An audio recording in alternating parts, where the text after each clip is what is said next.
Hello, I'm Cyril at ito yung GT Gutter Bull ko.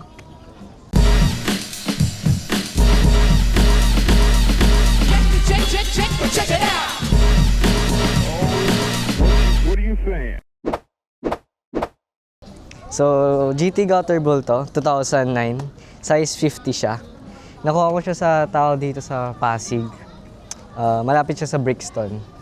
Tapos, sobrang swerte ko dito kasi 13K ko lang siya nakuha na whole bike pero may mga part na ako na pinalitan dito. Start tayo sa crankset. Dura-Ace FC7600, tapos naka-iron chainring. 40-70 teeth. 165mm, tapos yung peds ko naman, RS500. Shoutout kay Rob. Binili lang sa akin ng murang presyo. Tapos yung chain ko naman, DID. Baka naman. Mag 1 year ko na siya gamit, solid pa din.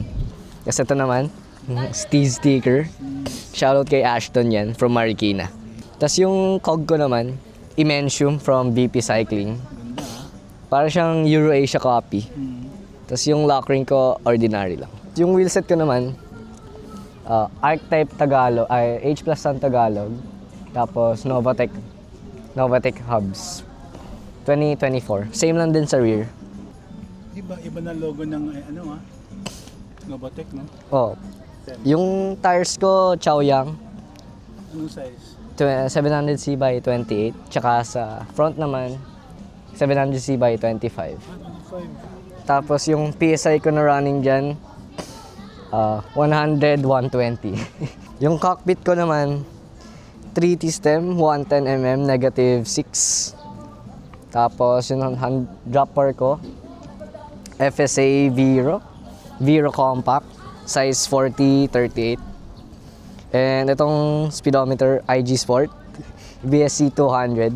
Tapos random lang na Shopee na adapter. Yung seat post ko, TP V1 seat post, 27.2. And yung saddle ko, San Marcos Zongolan. Ayan, binubugbog ko na lang. Tapos headset ko, Cane Creek Tange Psyche. Ito, top cup. Shopee din, Shopee ata to, nakita ko lang din. Alicult, yung team namin. Tapos Cadence sticker by Tryon. And itong sticker na to, triple botted tubing. Binigay ni Lamar yan. And syempre, Truk, the Roundup crew. Yun, shout out. And itong sticker na to, sa long drive. Long live fixed gear by Cogs and Lock Ring. Mash sticker, binigay ni George. Thank you, George. Shout out din. Tsaka, ayun, syempre, Crit. Message na mga cyclists, mag-ingat lagi sa daan sa mga angkas drivers dyan. Yun lang. Thank you.